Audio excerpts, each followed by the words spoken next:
As-Siddiq dan Umar bin Khattab adalah sahabat Rasulullah sangat dekat dengan Nabi. Mereka selalu menghabiskan waktunya menemani Rasulullah untuk berdakwah. Abu Bakar dan Umar selalu mengerjakan kebaikan untuk mendapatkan pahala yang besar di akhirat kelak. Bahkan mereka tidak takut untuk memberikan hartanya kepada orang-orang yang sedang berjuang di jalan Allah. Suatu hari selesai sholat subuh, hampir setiap hari Umar melihat Abu Bakar berjalan menuju suatu tempat di pinggiran kota. Ya Allah, aku ingin mengetahui apa yang sesungguhnya dikerjakan Abu Bakar sehari. Akhirnya Umar memutuskan untuk mengikuti Abu Bakar secara diam-diam. Umar melihat Abu Bakar ke sebuah gubuk gua yang reak dan hampir runtuh. Umar pun penasaran dengan apa yang sebenarnya dikerjakan Abu Bakar setiap hari di sana. Assalamualaikum. Waalaikumsalam. Bagaimana kabarnya di hari ini? Alhamdulillah, kabarku baik wahai anak muda. Alhamdulillah. Semoga engkau selalu dalam lindungan Allah. Amin. Itu juga dengan engkau wahai anak muda. Semoga Allah selalu melindungi dan memberkati kehidupanmu. Amin ya Allah. Setelah berbicara nenek tua tersebut, Abu Bakar pun melakukan aktivitas yang selalu ia lakukan di rumah nenek tua, yaitu membersihkan rumahnya dan menyiapkan makanan untuk nenek tua tersebut. Wahai anak muda, sungguh mulia hatimu. Engkau selalu membantu aku, padahal kamu tidak mengenal aku sama sekali. Ini sudah menjadi kewajibanku, Nek. Bukankah Allah memerintahkan kita untuk saling membantu satu sama lain? Iya benar anak muda. Sekali lagi terima kasih dan mohon maaf sudah merepotkanmu untuk selalu membantuku dan mengunjungiku setiap hari. Iya, Nek, sama-sama. Setelah menyelesaikan pekerjaannya, Abu Bakar izin kepada nenek tua untuk kembali ke rumahnya. Nek, saya pergi dulu. Jangan lupa untuk menghabiskan makanannya. Semoga Allah selalu menjagamu. Assalamualaikum. Waalaikumsalam. Baiklah nak, terima kasih banyak nak. Semoga Allah selalu melindungi dan memberkatimu dan Allah membalas segala kebaikanmu. Amin. Abu Bakar pun pergi meninggalkan gubuk nenek tersebut. Setelah melihat Abu Bakar pergi, Umar pun penasaran dan mencoba menghampiri gubuk tersebut untuk mencari tahu lebih banyak tentang apa yang dilakukan oleh Abu Bakar di rumah nenek tua tersebut. Umar pun mengetuk gubuk nenek tua tersebut. Assalamualaikum. Waalaikumsalam. Nenek pun dengan susah payah mencoba membukakan pintu.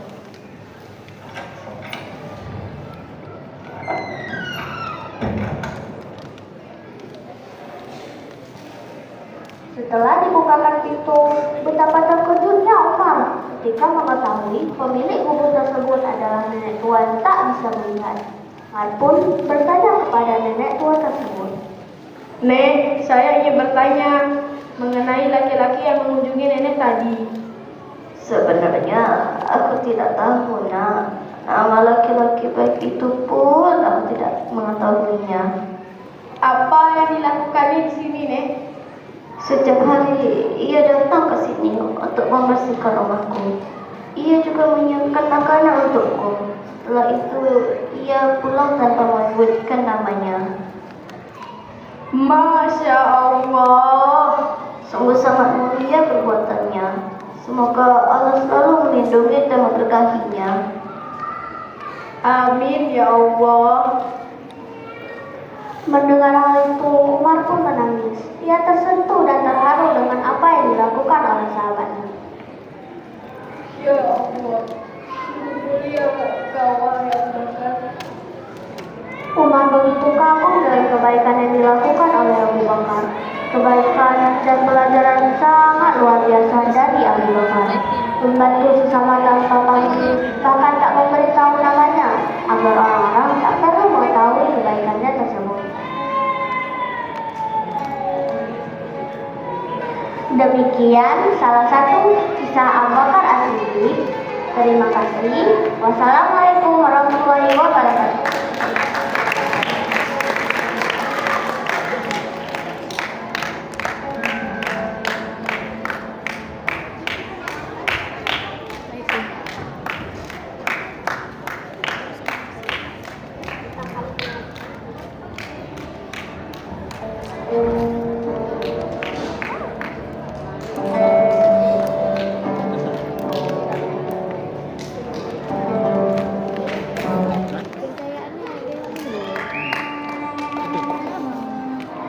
Assalamualaikum warahmatullahi wabarakatuh.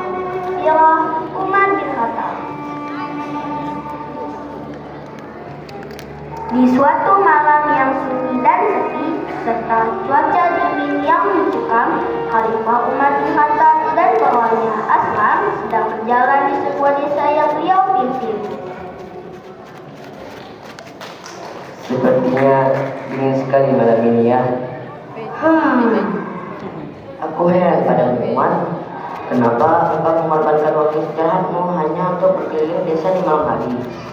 Padahal tugas ini bisa saja dilakukan oleh orang lain, dan engkau hanya tinggal menerima laporannya saja. Oh, tidak salah, Aslam. Tapi aku ingin melihat langsung kondisi rakyatku, sekaligus memastikan laporan yang kuterima itu benar.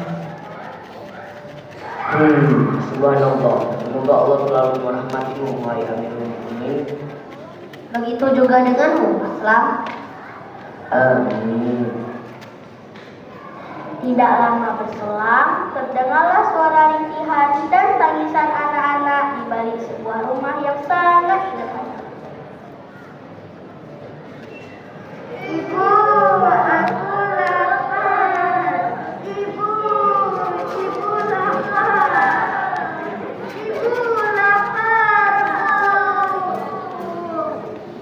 Sabar ya nak, sebentar lagi dengarkan suara ayahmu. Ini tandanya sudah akan matang. Sabar ya sayang.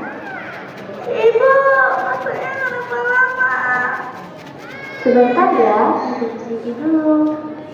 Aku tidak sabar untuk makan, lapar Bu. Sudah. Sepertinya masih kurang matang. Bagaimana kalau kalian tunggu di tempat ibu saja? Nanti kalau sudah matang, ibu akan memberitahu kalian ya. Baik Bu. Tapi benar ya Bu.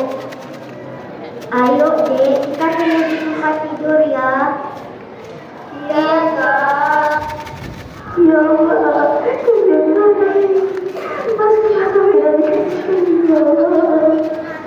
karena mendengar tangisan anak-anak tersebut, Umar pun berniat untuk mampir dan melihatnya. Assalamualaikum. Waalaikumsalam. Siapa?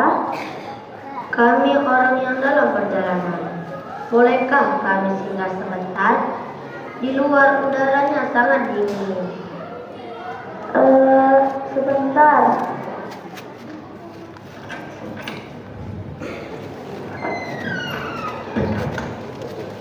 Ada perlu apa tuan berdua? Wahai ibu, tolonglah kami. Izinkan kami beristirahat sebentar. Kami sangat kedinginan. Tolonglah. Baiklah, silakan masuk. Tapi maaf, saya sedang sibuk. Saya tidak bisa melayani kalian.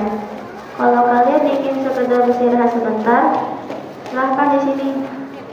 Alhamdulillah, terima kasih Ibu. Tadi kami mendengar anak-anakmu menangis. Iya, benar. Apa gerangan yang membuat mereka menangis? Mereka merengek kelaparan meminta makan. Lalu, apakah mereka sudah mendapatkannya? Belum. Bukannya engkau sedang memasak sesuatu? Apakah makanan itu belum matang? Iya, belum dan tidak akan pernah matang. Hah? Tidak akan pernah matang? Memangnya apa yang sedang kau masak, Ibu? Lihatlah sendiri. Hah? Kenapa engkau memasak batu itu? Ini kulakukan untuk menenangkan anak-anakku yang mengira aku sedang memasak makanan dan mereka mau menunggu hingga tertidur. Ini semua gara-gara Umar. Saya sebagai pemimpin tidak seharusnya seperti ini.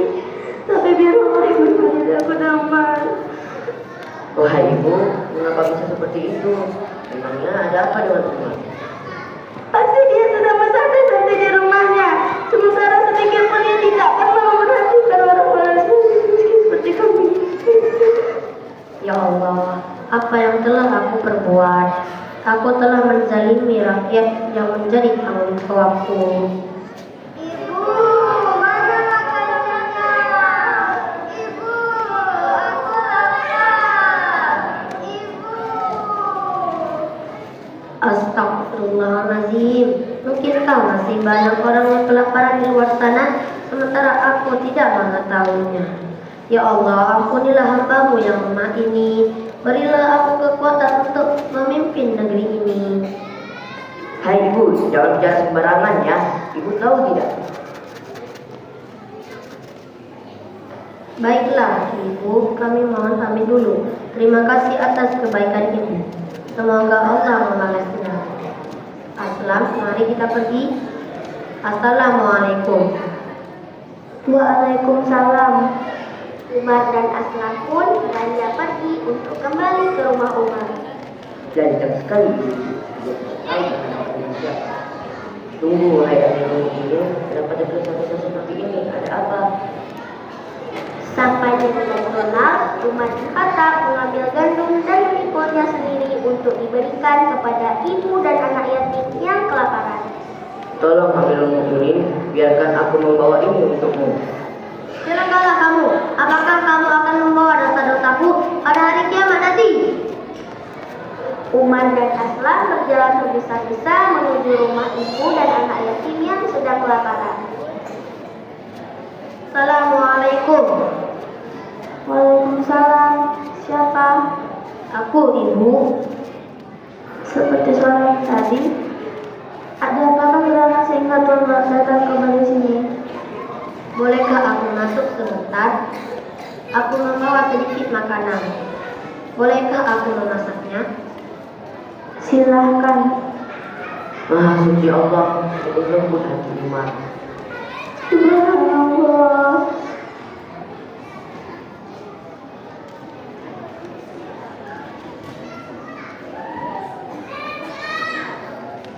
Ibu, makanan ini sebentar lagi akan matang. Bangunkan anak-anakmu. Maha suci Allah, di balik ketegarannya sepenuh hati beliau sangat lembut. Ya Allah, berkahi dan lindungilah Umar bin Khattab. Sayang, bangun nak. Makanannya sudah matang.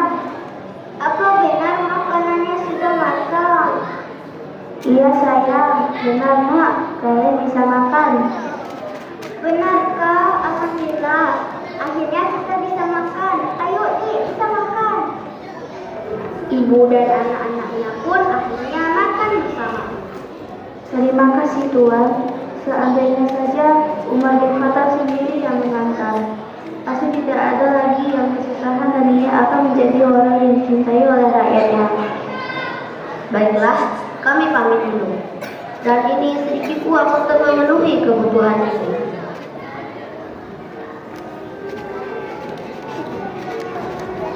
Demikianlah salah satu kisah Umar bin Khattab. Semoga kita belajar para muslimat. Terima kasih. Assalamualaikum warahmatullahi wabarakatuh. Asyik, awas ini masuk mah. Tangannya apa masuk juga? Biarin.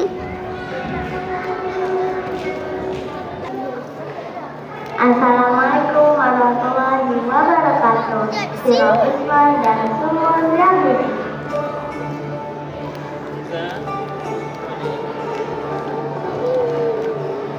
Utsman bin Affan, sahabat Rasulullah yang menjadi khalifah ketiga setelah kematian Umar bin Khattab. Semasa Rasulullah masih hidup, Utsman menjadi sahabat yang selalu membantu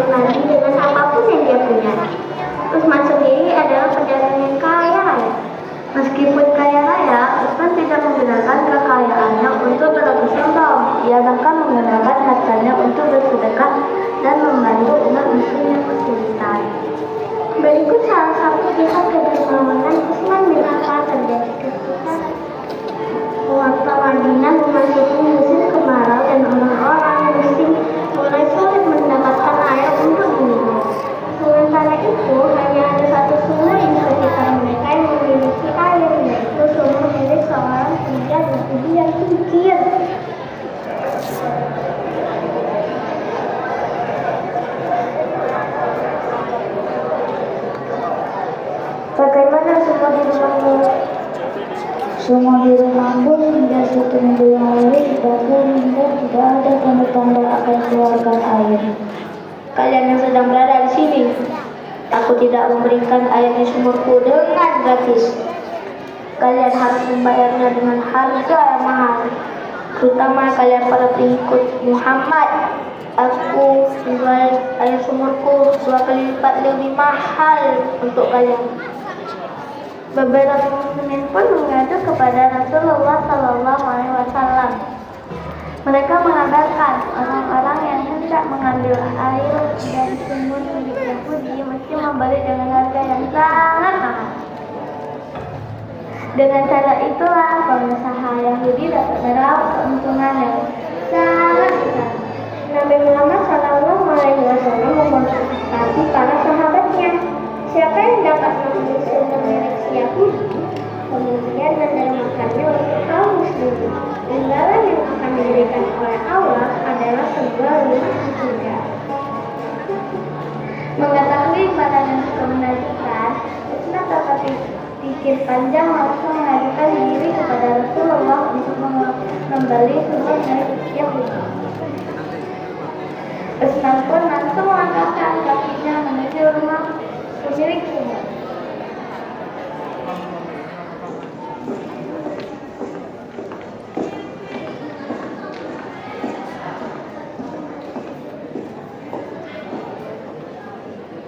Tuan, apakah ini sumur milikmu? Iya benar, ini adalah sumurku. Ada keperluan apa kamu dengan sumurku? Apakah kamu ingin membeli air? Tujuan saya ke sini bukan untuk membeli air, melainkan untuk membeli sumur milikmu. Tidak akan menjualnya, walaupun kamu menawarkan padaku dengan harga yang mahal. Tuan, bagaimana jika saya hanya membeli separuh sumur milikmu? Apa maksudmu, wahai Utsman? Kita pakai sumur itu secara bergantian. Misalkan hari ini sumur itu milikmu, keesokan harinya sumur itu menjadi milikmu, sehingga kamu tak bisa menghasilkan uang dari sumur itu. Berapa harga yang berani kamu bayar untuk membeli sumurku? Bagaimana jika saya beli dengan harga 6.000 dirham? Tidak, terlalu murah. Aku menjualnya dengan harga 12.000 dirham. Baiklah. Setelah berhasil membeli setengah sumur milik Yahudi, Utsman bin Affan kembali ke kediaman kaum muslimin untuk memberitahukan kabar gembira tersebut.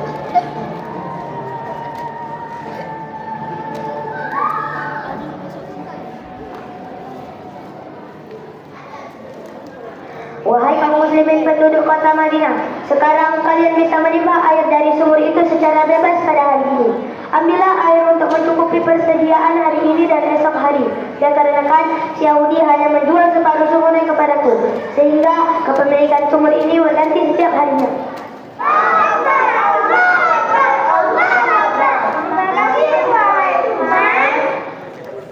Setelah mendengarkan pengumuman itu, penduduk Madinah pun langsung mengambil air sumur, sehingga mereka bisa menjadikannya cadangan air untuk esok hari. Bagaimana ini? Tidak ada lagi orang yang mau membeli air sumurku.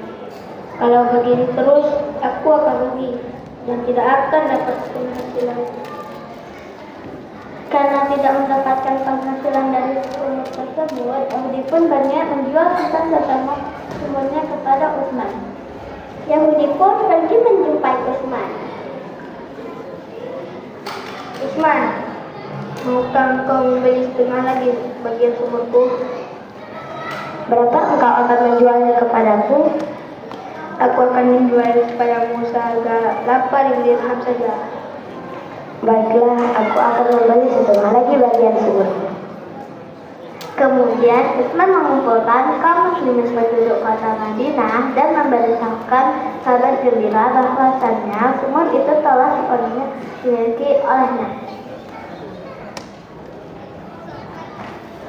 Wahai kaum muslimin, hari ini sumur rumah milik Yahudi sudah sepenuhnya menjadi milik saya, dan saya mewakafkannya untuk kepentingan kaum muslimin.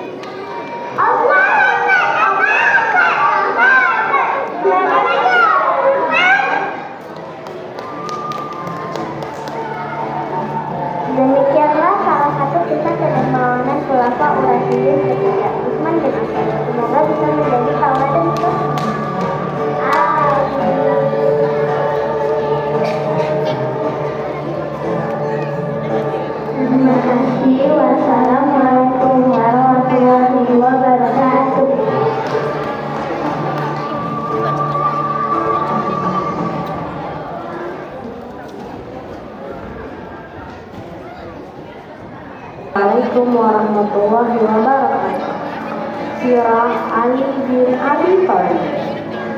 Ali bin Abi Thalib ialah sahabat sekaligus menantu Rasulullah. Ia menikahi Fatimah Az-Zahra dan mempunyai anak yang bernama Hasan dan Husain. Suatu siang, ketika Fatimah sedang memikul bulu domba, Ali bin Abi Thalib masuk dan bertanya kepada istrinya, "Wahai wanita mulia, apakah ada makanan yang bisa dimakan?" "Tidak ada makanan di rumah Ali. Aku hanya memiliki 6 dirham dan uang itu pun akan aku gunakan untuk membeli makanan Hasan dan Husain." "Ya sudah, kalau begitu berikan uangnya biar saya yang memberikan mereka makanan." Setelah Fatimah memberikan uangnya, Ali langsung keluar rumah dan membeli makanan. Di tengah perjalanan, Ali bertemu dengan pengemis. "Ya Tuan, kasihanilah kami belum makan." Ali merasa iba dan memberikan semua uangnya kepada pengemis. Kemudian Ali kembali pulang ke rumahnya tanpa membawa apapun. Sampainya di rumah, Fatimah merasa heran dan bertanya kepada Ali, "Mengapa kau pulang tanpa membawa apapun ini?" "Maafkan aku Fatimah, sesungguhnya uang yang engkau berikan telah aku sedekahkan kepada pengemis yang beri aku penuh jalan."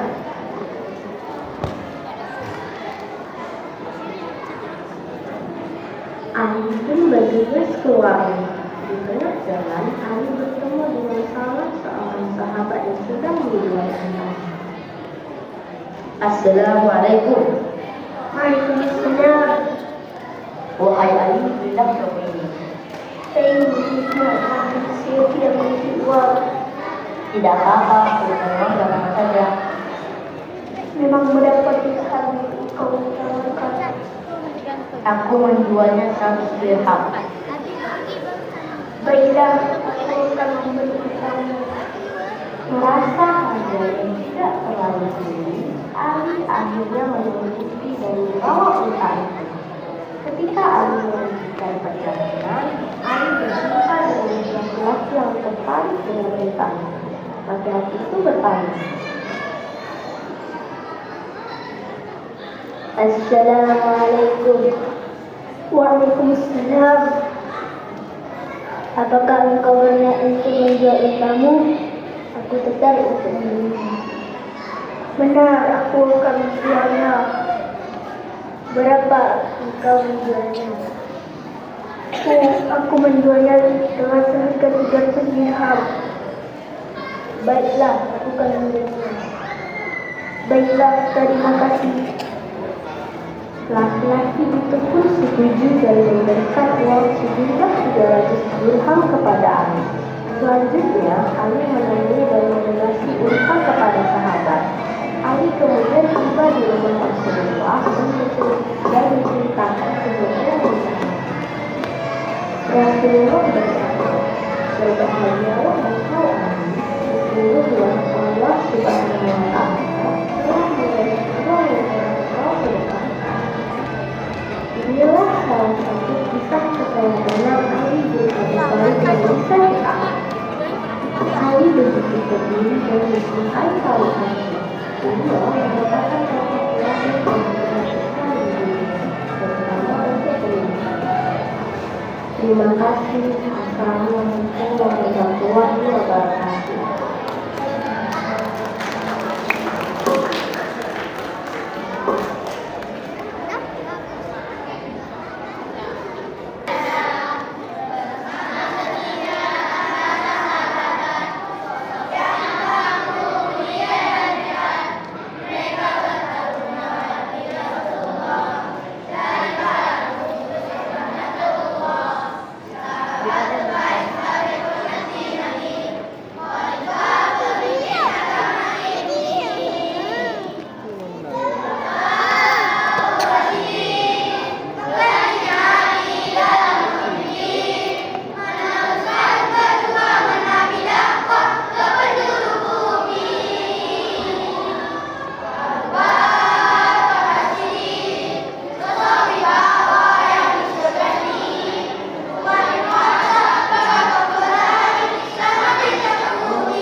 Abang mau bawa apa?